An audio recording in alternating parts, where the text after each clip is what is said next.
Hey guys, this is Preeti. Welcome back to my channel. दोस्तों, आज हम बात करने वाले हैं एक 2018 रिलीज्ड हॉलीवुड साइकोलॉजिकल थ्रिलर के बारे में जिसका नाम है ग्रेटा। इस कहानी की शुरुआत होती है एक फ्रांसिस नाम की यंग लेडी के साथ जो एक पॉश रेस्टोरेंट में वेट्रेस का काम करती है और अपने बेस्ट फ्रेंड एरिका के साथ न्यूयॉर्क शहर के एक अपार्टमेंट में रहती है। बहुत ही इनोसेंट है फ्रांसिस, ऊपर से इमोशनल भी। लास्ट ईयर अपने माँ के डेथ के बाद वो जैसे और ज्यादा सेंसिटिव हो पड़ी है। खुद को बहुत अकेली महसूस करती है बेचारी। उसके पिता क्रिस एक वर्कहॉलिक है, काम में बिजी रखते हैं खुद को। ये उनका तरीका है अपने गम से डील करने का। मगर फ्रांसिस इतना सब नहीं समझती। उसे लगता है क्रिस उससे प्यार नहीं करते, उसे वक्त नहीं देते, तो वो भी उनसे कोई रिश्ता रखना नहीं चाहती। ऐसे में एरिका उसका पूरा साथ देती है, एक अच्छे दोस्त की तरह अपनी पूरी कोशिश करती है उसे खुश रखने की। मगर जो फ्रांसिस को चाहिए वो है माँ। भला उनकी जगह कोई और कैसे फिलअप कर सकता है। ऐसे में एक रात काम से घर लौटते वक्त उसे ट्रेन में एक लवारिस पर्स मिलता है जिसे वो उठा लेती है। अंदर उसे एक आई कार्ड मिलता है जिस पर किसी ग्रेटा हाइडेक का नाम लिखा था। फ्रांसिस पहले तो उस पर्स को लॉस्ट एंड फाउंड सेक्शन में जमा करने जाती है, मगर वहां उसे कोई नहीं दिखता। साथ में उसे लग भी नहीं रहा था कि वहां से कभी ये पर्स अपने मालिक तक पहुंच पाएगा भी। तो वो डिसाइड करती है कि वो खुद ही जाएगी। आई कार्ड पर एड्रेस मेंशन्ड है जो उसके घर से ज्यादा दूर नहीं है। वो काम पे जाते वक्त ही इसे डिलीवर कर सकती है। तो नेक्स्ट मॉर्निंग फ्रांसिस वही करती है, ढूंढ निकालती है ग्रेटा हाइडेक को। पता चलता है वो एक मिडिल एज्ड विडो है, अकेली रहती है। इतने बड़े शहर में कोई नहीं है उनका। उनके हस्बैंड तो कब के जा चुके। एक बेटी है निकोला जो पेरिस में रहती है। उनका एक डॉग भी था लेकिन उसकी भी मौत हो गई। अभी वो बिल्कुल ही अकेली है, ठीक उसके जैसे। ग्रेटा को देखकर उसके बातों से फ्रांसिस को बहुत दया आता है उस पर। वो भी इक्वली लोनली है, शायद इसीलिए वो ग्रेटा का दर्द समझ पा रही थी। तो वो उसे एक ऑफर देती है, क्यों ना वो एक डॉग खरीद ले कंपनी के लिए। फ्रांसिस मदद कर सकती है। मगर ग्रेटा राजी नहीं होती।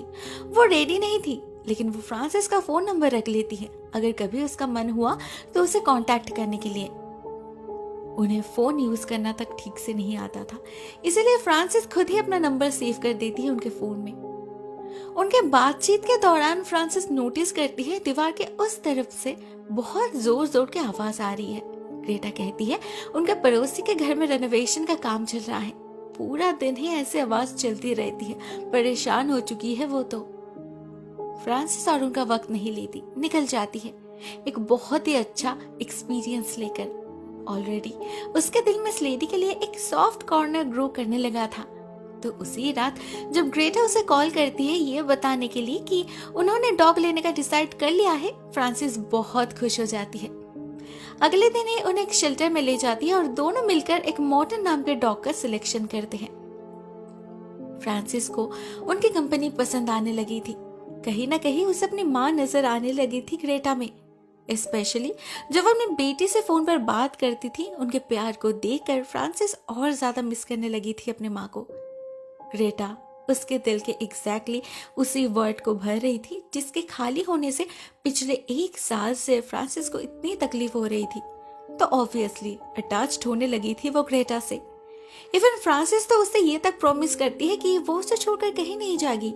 इतना पसंद करने लगी थी वो उसे।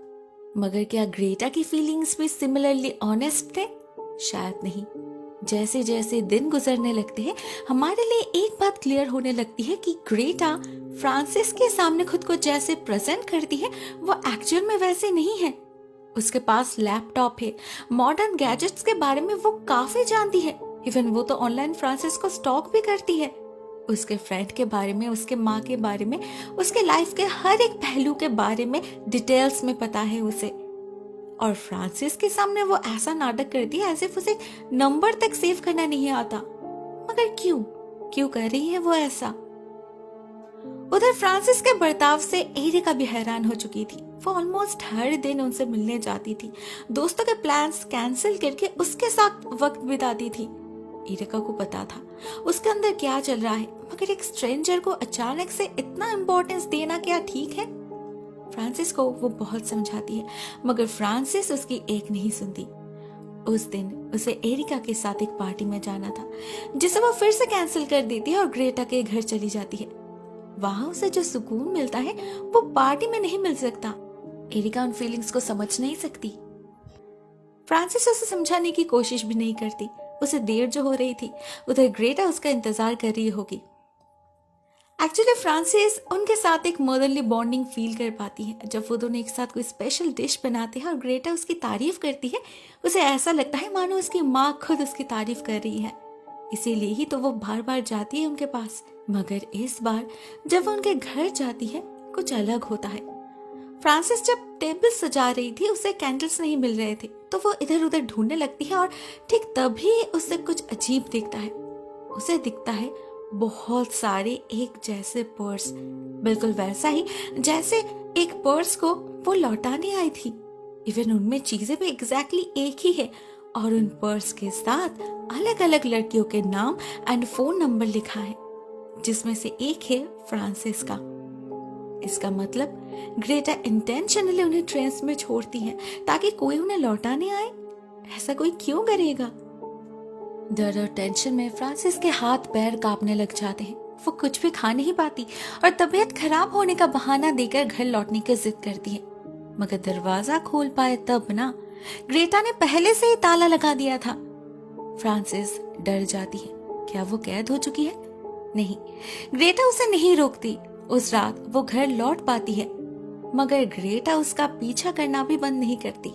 लगातार कॉल्स एंड मैसेजेस करती रहती है, फ्लावर्स भेजती है, इवन उस रेस्टोरेंट तक पहुंच जाती है जहां फ्रांसिस काम करती है। उसे फेस करने के सिवा और कोई ऑप्शन नहीं था, तो वो जाती है और डायरेक्टली ग्रेटा के फेस पर कह देती है कि उसे उसके लिटिल सीक्रेट के बारे में पता चल चुका है और उसे कोई रिश्ता नहीं रखना उसके साथ। मगर ग्रेटा फिर भी हार नहीं मानती। अपने सफाई में एक लंबा चौड़ा वॉइस मेल भेजती है। कहती है अपने लोनलीनेस से भागने के लिए ही वो ऐसा करती थी। A very harmless try. अगर ऐसे ही उसे फ्रांसिस जैसे कोई अच्छे दोस्त मिल जाए तो उसमें बुराई क्या है? वो बार बार फ्रांसिस को रिक्वेस्ट करती है। आगे से वो ऐसा और कुछ नहीं करेगी, बस फ्रांसिस उससे कांटेक्ट ना तोड़े, नहीं तो पता नहीं वो क्या कर बैठेगी। एक्चुअली वो फ्रांसिस को इमोशनली ब्लैकमेल करने की कोशिश कर रही थी, मगर इसका नतीजा उल्टा ही होता है। फ्रांसिस और ज्यादा दूर भाग जाती है, उसे कंप्लीटली इग्नोर करने लगती है। लेकिन ग्रेटा भी हार नहीं मानती। रेस्टोरेंट के बाहर जाके इंतजार करने लगती है। हर दिन कॉन्स्टेंटली खड़ी रहती है वहां पर। फ्रांसिस को बहुत ही गंदा फील होने लगा था। वो पुलिस में भी कंप्लेन करती है, मगर वो लोग कुछ नहीं करते क्योंकि ग्रेटा ने सच कोई गुनाह तो नहीं किया था। तो वो लगातार कई दिन ऐसा करती रहती है और फ्रांसिस को चुपचाप सहन करना पड़ता है। उसके हाथ से बचने के लिए फ्रांसिस ओवर टाइम भी करने लगी थी, नहीं तो ये लेडी पूरा रास्ता स्टार की तरह उसका पीछा करते रहेगी, जो काफी क्रीपी होगा। लेकिन इतना सब कुछ करके भी फ्रांसिस उससे बच नहीं पाती। एक रात जब वो घर लौटती है, उसे अपने अपार्टमेंट के बाहर ग्रेटा दिखती है। वो पहले तो बहुत प्यार से उसे मनाने की कोशिश करती है, लेकिन जब फ्रांसिस नहीं मानती, ग्रेटा उसके बालों पर च्युइंग गम लगा के चली जाती है। फ्रांसिस समझ नहीं पाती उसे क्या करना चाहिए। एरिका उसे लेकर पुलिस स्टेशन जाती है कंप्लेन लॉन्च करने, मगर इस बार भी पुलिस एफआईआर लॉन्च नहीं करते। और जब रेस्ट्रेनिंग ऑर्डर की बात आती है, पता चलता है वो प्रोसेस काफी लंबा है, महीनों लग जाएंगे। मतलब फ्रांसिस कुछ नहीं कर सकती। खुद के लिए तो वो परेशान थी ही, साथ में उसे उस डॉग के लिए भी टेंशन होने लगा था। पता नहीं उस पागल औरत ने क्या किया होगा उसके साथ। तो वो अगले दिन ही शेल्टर में जाके बात करती है उस डॉग को वापस लाने के लिए, लेकिन वो शेल्टर वाले किसी सबूत के बिना ऐसा करने से मना कर देते हैं। ग्रेटा ने अपनी मीठी मीठी बातों से उन्हें भी फंसा रखा था। तो फ्रांसिस को मजबूरन उसके घर ही जाना पड़ता है, नहीं तो उसे तसल्ली नहीं हो रही थी। वो छुपके से देखती है ग्रेटा अपने डॉग को लेकर वॉक पे जा रही है। तभी उसकी नजर पड़ती है वेस्ट बिन में पड़े कुछ लेटर्स के ऊपर, जिस पर निकोला हाइडिक का नाम लिखा था, यानी कि उनके बेटी का। लेकिन उसके साथ जो एड्रेस था वो ब्रुकलिन का था, पेरिस का नहीं। मतलब ग्रेटा ने उसके बारे में भी फ्रांसिस से झूठ कहा था। फ्रांसिस उस एड्रेस को ट्रैक करके उस घर के ओनर तक पहुंच जाती है। उनका नंबर पता करके एक वॉइसमेल छोड़ती है कॉल बैक करने के लिए। उस दिन ये सब करते करते उसे काफी लेट हो चुकी थी घर लौटने में। उसे तो डर लग रहा था कहीं ग्रेटा फिर से उसका पीछा ना करे, पर सरप्राइजिंगली उसे रास्ते पर कहीं भी ग्रेटा नहीं दिखती, एक बार के लिए भी नहीं। तो क्या उसने उसका पीछा करना छोड़ दिया? नहीं, उसके एब्सेंस का कारण अगले कुछ ही मिनट के अंदर फ्रांसिस को पता चल जाता है, जब उसे ग्रेटा के मैसेजेस मिलने लगते हैं। वो एरिका के फोटोज भेज रही थी, मतलब आज वो उसके पीछे पड़ी है, वो भी उसी पार्टी में है जहां एरिका है। डर से फ्रांसिस का दिमाग बिल्कुल ब्लैंक पड़ जाता है। ये पागल औरत कुछ भी कर सकती है, अगर एरिका को कुछ हो गया तो? वो उसी वक्त एरिका को कॉल करती है और तुरंत निकलने के लिए कहती है, और वो खुद भी निकल पड़ती है उस तक पहुंचने के लिए। उधर एरिका तब तक क्लब से निकलकर पीछे के रास्ते भागने की कोशिश कर रही थी, लेकिन ग्रेटा से पीछा छुड़ा पाना इतना आसान नहीं था। एक पॉइंट ऐसा आता है जब घबराहट में रोड क्रॉस करते वक्त एरिका गाड़ी के सामने आ जाती है। फॉर्चुनेटली इस गाड़ी में फ्रांसिस थी, जो सेफली एरिका को घर ले आती है। वो दोनों ही बहुत अच्छे से समझ चुके थे ये पागल औरत कितनी डेंजरस है। बात हद से बाहर जाने लगी थी। ऊपर से अगले दिन फ्रांसिस को एक और बड़ा झटका लगता है। उसे कॉल मिलता है अलेक्सा का। निकोला के एड्रेस पे अभी वो ही रहती है। जब फ्रांसिस उससे जाके मिलती है, उसे पता चलता है निकोला जिंदा ही नहीं है। 4 साल हो चुके हैं उसके मौत को। उसने सुसाइड किया था अपने माँ के हाथ से बचने के लिए। उसकी माँ ग्रेटा उस पर जो इमोशनल एंड फिजिकल टॉर्चर करती थी, अपने उस चाइल्डहुड ट्रॉमा से वो कभी बाहर निकल ही नहीं पाई। ग्रेटा अपने बेटी को इतना ज्यादा फोर्स करती थी, फ्रेंच सीखने में, पियानो सीखने में, उसके लाइफ को इतना ज्यादा कंट्रोल करने की कोशिश करती थी, इतना ज्यादा ऑब्सेसिव थी वो कि निकोला को अपने जिंदगी से बेहतर मौत लगी। उसके मौत के लिए सिर्फ और सिर्फ ग्रेटा की सैडिस्टिक बिहेवियर ही जिम्मेदार है। यहाँ पर फ्रांसिस समझ पाती है ग्रेटा किस हद तक बीमार है, नहीं तो कोई अपने मरे हुए बेटे से बात करने का नाटक क्यों करेगा। उस दिन जब वो काम पे जाती है, ग्रेटा वहां जाकर भी हाजिर हो जाती है, but this time as a guest. उनका रिजर्वेशन था तो फ्रांसिस उन्हें निकाल नहीं पाती, और वो मैनेजर से कह के स्पेशली फ्रांसिस से ही सर्विस लेने की जिद करती है। फ्रांसिस जितना हो सके उसे अवॉइड कर रही थी, बिना किसी बात के बस ऑर्डर सर्व कर रही थी, लेकिन ग्रेटा को वो पसंद नहीं आती। वो फ्रांसिस को कंटिन्यूअसली टॉन्ट करती रहती है। एंड लास्टली जब इतना कुछ करके भी फ्रांसिस उसे भाव नहीं देती तो ग्रेटा भड़क जाती है। फ्रांसिस पर चिल्लाकर, ग्लास तोड़कर सबके सामने एक हॉरिबल सीन क्रिएट कर देती है।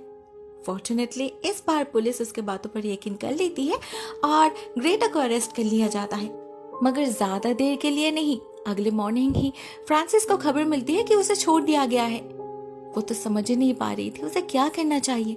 ऐसे डर डर के कोई कब तक जी सकता है। उसके पिता चाहते थे कि वो उनके साथ जाकर रहे, जो फ्रांसिस नहीं चाहती थी। अपने घर में वो वापस जाना नहीं चाहती थी।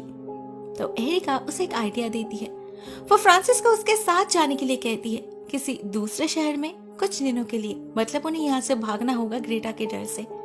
मगर जब वो वापस आएगी वो फिर से आफत शुरू कर देगी। उससे बचने के लिए एक प्लान है। ये ग्रेटा उससे ऑब्सेस्ड है। उसे लगता है फ्रांसिस को उसकी जरूरत है, वो माँ बन सकती है उसकी। गलती तो फ्रांसिस कर रही है उससे दूर जाकर। भले ही सच में उसकी कोई गलती नहीं, फिर भी फ्रांसिस को उसके सामने जाकर नाटक करना होगा कि उसे रियलाइज हो चुका है कि ग्रेटा उसके लिए कितनी इम्पोर्टेंट है। बिल्कुल माँ की तरह देखभाल करती है वो उसकी। सारी गलती सच में ही उसकी है। वो समझ चुकी है सब कुछ। अभी बस उसे कुछ दिनों के लिए दूर जाना है, अपने माँ की यादों से एडजस्ट करने। उसके बाद वापस आके वो लोग एक फ्रेश स्टार्ट कर सकते हैं। इससे होगा ये कि ग्रेटा सेटिस्फाइड हो जाएगी, उसके दिल में और कोई जिद नहीं रहेगी, और ना वो पागलों की तरह फ्रांसिस का पीछा करेगी। और जब तक फ्रांसिस वापस आएगी तब तक शायद उसका अटेंशन शिफ्ट कर गया होगा, उसने अपना कोई और शिकार ढूंढ लिया होगा। फ्रांसिस को ये आइडिया अच्छा लगता है तो वो वही करती है। खुद से उससे मिलने जाती है, बहुत ही प्यार से उसे सब कुछ समझाती है, और ग्रेटा उसके जाल में फंस भी जाती है। फ्रांसिस तो बहुत खुश थी, लेकिन क्या ग्रेटा जैसे इंसान को उल्लू बनाना इतना इजी हो सकता है भला? नहीं। अगले सीन में ही हम समझ पाते हैं ग्रेटा फ्रांसिस से काफी ज्यादा चालाक है। वो उसके प्लान को समझ चुकी थी। गुस्से और फ्रस्ट्रेशन के आग में जल रही थी वो। जो गुस्सा वो निकालती है अपने डॉगी के ऊपर, उसे पॉइजन्ड मिल्क खिलाकर। एक बेजुबान जानवर को भी नहीं छोड़ती वो। उधर फ्रांसिस तो बिल्कुल टेंशन फ्री हो चुकी थी। उसे लग रहा था ग्रेटा और उसे डिस्टर्ब नहीं करेगी, लेकिन वो गलत थी। और ये बात कुछ ही देर में उसे पता चल जाती है जब वो देखती है उसके घर के प्लांट्स को किसी ने पानी दिया है। एरिका तो घर में है ही नहीं, तो ये किसका काम हो सकता है? अचानक फ्रांसिस को बहुत चक्कर आने लगते हैं। वो गिर जाती है जमीन पर। उसे समझ आता है किसी ने उसके कॉफी में कुछ पिलाया है और वो कोई अभी भी घर में ही है, उसी के आसपास। फ्रांसिस अपने ब्लरी विजन से देख पा रही थी उसे, और ये कोई और नहीं, ग्रेटा थी। उसे पता था फ्रांसिस उससे पीछा छुड़ाने की कोशिश कर रही है, इसीलिए वो खुद ही आ गई उसे अपने पास ले जाने।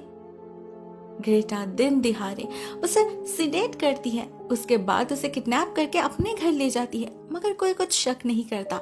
साथ में उसके कुछ सामान भी ले लेती है, जिससे एरिका को लगे कि वो शायद अपने घर गई होगी। ग्रेटा घर पहुंचते ही फ्रांसिस को एक सीक्रेट कमरे में ले जाती है, जो पियानो के पीछे वाले दीवार के उस तरफ है, अ हिडन रूम। वहां एक बॉक्स के अंदर डाल देती है वो फ्रांसिस को, बिल्कुल जैसे वो कभी निकोला को डाल देती। उसका बचपन तो इसी कमरे में बीता है, ऐसे ही कैद हालत में। तब तक फ्रांसिस सो चुकी थी और जैसे उसका सेंस लौटता है वो खुद को अपने घर में पाती है। मतलब इतनी देर से वो सपना देख रही थी। थैंक गॉड, कितना भयानक सपना था। उसे अपने सामने एरिका भी दिखती है, जो उसे याद दिलाती है कि उसे पैकिंग करना चाहिए। उसके डैड उसका इंतजार कर रहे होंगे। फ्रांसिस किसी तरह खुद को संभालती है और जल्दी से रेडी होकर अपना सामान लेकर निकल पड़ती है नीचे जाने के लिए। मगर जैसे ही वो लिफ्ट पे चढ़ती है, लिफ्ट क्रैश कर जाता है। लिफ्ट के दीवार श्रिंक करने लगते हैं और देखते ही देखते वो एक छोटे से बॉक्स पे बदल जाते हैं। हम समझ पाते हैं फ्रांसिस अभी भी बॉक्स में ही है, लिफ्ट में तो वो सपने में थी। जैसे ही उसे इस बात का एहसास होता है, वो जोर जोर से चिल्लाने लगती है और ग्रेटा आकर उसे बॉक्स से बाहर निकाल देती है, मगर उस कमरे से नहीं। फ्रांसिस को अंदर और भी बहुत सारे लड़कियों के कार्ड्स और सामान मिलते हैं, जिसका मतलब निकोला और उसके अलावा भी इस कमरे में और भी कई सारे लड़कियां रह चुकी हैं। ऐसे ही कुछ दिन बीत जाते हैं। ग्रेटा हर दिन फ्रांसिस को कुछ घंटे के लिए बाहर निकालती थी, फोर्सफुली पियानो सिखाती थी, फ्रेंच सिखाती थी, खाना बनाना सिखाती थी और फिर खाने में सिडेटिव्स मिलाकर सुला देती थी। बिल्कुल किसी खिलौने की तरह ट्रीट करती थी वो फ्रांसिस के साथ। उसके एब्सेंस से किसी को कोई शक ना हो, इसके लिए एक बहुत ही क्लेवर ट्रिक अपनाया था उसने। फ्रांसिस के फोटो गैलरी से पुराने फोटोज उठा के उनमें से कुछ फोटोज उसके डैड को भेजती थी, जिससे लगे कि वो एरिका के साथ है, और कुछ एरिका को भेजती थी जिससे उसे लगे कि वो उसके डैड के साथ है। मगर ऐसा ज्यादा दिन नहीं चलता। एक दिन क्रिस अपने बेटी से मिलने न्यूयॉर्क आ जाते हैं। उन्हें लगा था फ्रांसिस तब तक वापस आ चुकी होगी, मगर जब वो घर में नहीं मिलती और एरिका बताती है कि वो कभी उसके साथ कहीं गई ही नहीं, तब क्रिस को समझ आता है कि उनकी बेटी एक्चुअल में मिसिंग है, वो भी पिछले कई हफ्तों से। वो उसी दिन एक प्राइवेट डिटेक्टिव कोडी को हायर करते हैं उसे ढूंढ निकालने के लिए। उन्हें पता चलता है कि ये ग्रेटा हाइडेक पहले एक नर्स हुआ करती थी, लेकिन सिडेटिव्स के गलत यूजेज के कारण उनका लाइसेंस कैंसिल कर दिया गया। अभी वो कहाँ है किसी को नहीं पता। कोडी उसी दिन से काम पे लग जाते हैं और इधर फ्रांसिस भी चुप नहीं बैठती। एक दिन कुकीज बनाते वक्त कुकी कटर से वो ग्रेटा की एक उंगली काट देती है। उसके बाद बेलन से मारकर उसे बेहोश करके भागने की कोशिश करती है, मगर दरवाजे सारे के सारे लॉक्ड थे और फेंस पे इतना ऊंचा था जिसे पार करके वो घर से निकल नहीं पाती। तो वो बेसमेंट के रास्ते से जाने की कोशिश करती है, मगर वहां भी एक बड़ा सा ताला लगा हुआ था, सारे विंडोज भी सील्ड थे। फ्रांसिस को वहां एक बस्ती में एक लड़की दिखती है। ये वही थी जिसका कार्ड उसे मिला था, समान था। उसकी हालत भी बहुत खराब थी, मगर फिर भी वो जिंदा थी। फ्रांसिस जब उससे बात करने जाती है, ठीक तभी पीछे से ग्रेटा आकर उसे बेहोश कर देती है। ये सब काम वो पिछले कई दिनों से कर रही है, तो उसे आदत पड़ चुकी है इन सब की। सबसे पहले वो अपना फर्स्ट एड करती है। उसके बाद फ्रांसिस के हाथ पैर बांध के मुंह पे पट्टी डाल के फिर से एक बार उसे उसी कमरे में बंद कर देती है। उधर वो डिटेक्टिव बहुत तेजी से काम कर रहे थे। 2 दिन के अंदर ही वो ग्रेटा को ढूंढ निकालते हैं और उसके घर जा पहुंचते हैं फ्रांसिस को ढूंढने। मगर ग्रेटा उससे कई गुना ज्यादा चालाक थी। वो उसे अपनी बातों से बहकाने की कोशिश करती है। फ्रांसिस दीवार पे जोर जोर से धक्का देने लगी थी। उसका दोष वो अपने डॉग के ऊपर दे देती है, जो बहुत पहले ही मर चुका था। मगर फिर भी कोडी को शक होता है। वो आवाज के सोर्स को फॉलो करके पियानो के पीछे वाले दीवार तक पहुंच जाती है, मगर उस हिडन डोर को खोल पाए उससे पहले ग्रेटा उसके नेक पे सिडेटिव इंजेक्ट कर देती है। बेचारा चाहकर भी कुछ नहीं कर पाता। बेहोशी की हालत में अपने गन से ग्रेटा को शूट करने की कोशिश जरूर करता है, लेकिन एक भी गोली उसे नहीं लगती। फाइनली उसी बंदूक से ग्रेटा कोडी का खून कर देती है और फिर नाचने लगती है, बिल्कुल पागलों की तरह, ऐसे बहुत बड़ा कुछ अचीव कर लिया है उसने। फाइनली लाश को एक बैग में भर के बहुत सारे केमिकल डाल के फेंक देती है बेसमेंट में, जहां ऑलरेडी और भी बहुत सारे ऐसे बैग्स पड़े थे ग्रेटा के पिछले विक्टिम्स के। पता नहीं उसका ये पागलपन कितने दिनों से चल रहा है और कितने दिन चलेगा। उधर कैद रहते रहते फ्रांसिस के दिल और दिमाग सुन पड़ चुके थे। ग्रेटा जो हर रोज उसे स्लो पॉइजन करती थी, वो उसके थॉट्स को क्लाउडी बना रहा था। अभी ना उसके शरीर में उतनी ताकत थी ना दिमाग में। हर एक बीतते दिन के साथ जीने की उम्मीद कम हो रही थी उसके लिए। क्या वो कभी यहाँ से निकल पाएगी? God knows. फ्रांसिस जब ऑलमोस्ट हार मान ही चुकी थी, तभी एक दिन अचानक कुछ होता है। दरवाजे पे कोई दस्तक देता है। एक लड़की बिल्कुल उसी की तरह ग्रेटा के बैग को लौटाने आई थी। मतलब ग्रेटा ने अपना नया शिकार ढूंढ लिया है। अभी जरूर फ्रांसिस की वही हालत होगी जैसे समांथा की हुई थी। ग्रेटा को उस नए लड़की से बात करते देख फ्रांसिस जोर जोर से दीवार को पीटने लगती है। ये ठीक वैसी आवाज थी जो पहली बार इस घर में आने पर फ्रांसिस को सुनाई दी थी। तब जरूर समांथा थी इस कमरे में कैद। तब ग्रेटा ने कहा था कि ये नेबर्स के घर से आ रही है। इस बार भी वो इस नए लड़की से वही कहती है और उसका ध्यान भटकाने के लिए उससे इधर उधर की बातें करने लगती है। चाय भी ऑफर करती है और उसी चाय को पीने के बाद अचानक से ही ग्रेटा बेहोश हो पड़ती है। जो वो आज तक दूसरों के साथ करती आई है, आज वही उसी के साथ हो रहा था। यहाँ पर हमें पता चलता है ये नई लड़की और कोई नहीं एरिका है, डिस्गाइज में। वेग और मेकअप से उसने अपना चेहरा बदल लिया था, नहीं तो ग्रेटा उसे जरूर पहचान पाती। और उसी ने उसके चाय में ड्रग भी मिलाया था।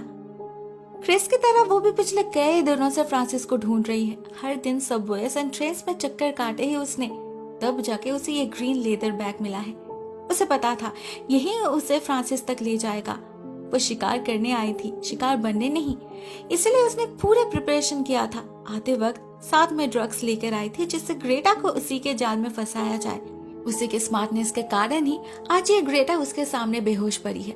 अभी उसे बस अपने दोस्त को ढूंढना है। उधर एरिका की आवाज से फ्रांसिस उसे पहचान चुकी थी, मगर वो उसे बुला नहीं पाती क्योंकि उसके मुंह को बंद किया गया था। हाथ और पैर में भी हैंडकफ्स थे। तो बेचारी उसी हालत में बेड को हिलाने लगती है अपनी पूरी ताकत से, जिससे एरिका उसे ढूंढ पाए। फॉर्चुनेटली ऐसा ही होता है। एरिका अपने बेस्ट फ्रेंड को ढूंढ निकालती है, उसे आजाद करके बाहर निकाल लाती है, मगर तभी अचानक बाहर से पियानो की आवाज आने लगती है। मतलब ग्रेटा का सेंस लौट चुका है। एरिका फिर से एक बार तैयार होती है उसका सामना करने के लिए, लेकिन बाहर पियानो नहीं, असल में एक रिकॉर्ड प्ले हो रहा था और ग्रेटा गायब हो चुकी थी। जैसे ही फ्रांसिस बाहर निकलती है, ग्रेटा उस पर हमला कर देती है। उसकी हालत बहुत नाजुक थी, वो ठीक से खड़ी भी नहीं हो पा रही थी, मगर ऐसे में भी वो फ्रांसिस को छोड़ने के लिए तैयार नहीं थी। ज्यादा देर वो खुद को होल्ड नहीं कर पाती, बेहोश होकर गिर जाती है वहीं पर और एरिका उसे उसी के बॉक्स में भर देती है। अब पुलिस के आने तक उसे वहीं रहना होगा। ये सोचकर वो लोग वहां से निकल जाते हैं। फ्रांसिस को बाहर निकलना था, मगर वो लोग बक्से में कोई ताला नहीं लगाते क्योंकि उन्हें लगा था ग्रेटा बेहोश है और उसके सेंस लौटने तक पुलिस आ जाएगी। मगर उनके निकल जाते ही हम उस बक्से को हिलते हुए देखते हैं। मतलब ग्रेटा ऑलरेडी जाग चुकी है, लिड को खोलने की कोशिश कर रही है वो। तो पुलिस आने तक क्या वो सच में यहाँ रहेगी? आपको क्या लगता है? दोस्तों, ये कहानी यहीं पर एंड हो जाती है इस सवाल के साथ। ऑनेस्टली स्पीकिंग, मुझे कहानी बहुत अच्छी लगी। बिकॉज साइकोलॉजिकल थ्रिलर, इस कहानी में हमें फ्रेंडशिप और कंपेनियनशिप का एक डार्क साइड दिखाया गया है। लोनलीनेस एक इंसान को कितना इंसान बना सकता है वो दिखाया गया है। बट ऑल्सो ग्रेटा सिर्फ अकेलेपन से भागने के लिए ये सब नहीं करती थी, ये उसकी आदत थी। उसे बस एक इंसान चाहिए था अपने बेटी के सब्स्टिट्यूट, जिसे वो किसी पालतू जानवर की तरह रख सकेगी, जिसे वो अपने मर्जी से कंट्रोल कर पाएगी। ये वो कॉन्शियसली करती थी। कोई बेचारी नहीं थी, वो एक पागल खूनी थी। लेकिन इस फिल्म की एंडिंग मुझे अच्छी नहीं लगी क्योंकि उस बॉक्स को ऐसे ही लूज छोड़ देना मुझे ठीक नहीं लगा। उन्हें अश्योर करना चाहिए था कि ग्रेटा को सजा मिल रही है। एटलीस्ट वो लोग पुलिस के आने तक तो वेट कर ही सकते थे। आपको क्या लगता है? Right on in comment section. आज के लिए बस इतना ही दोस्तों। Thank you so much for watching this video. बहुत जल्द मिलता है किसी और नए वीडियो के साथ। तब तक के लिए टेक केयर, टाटा।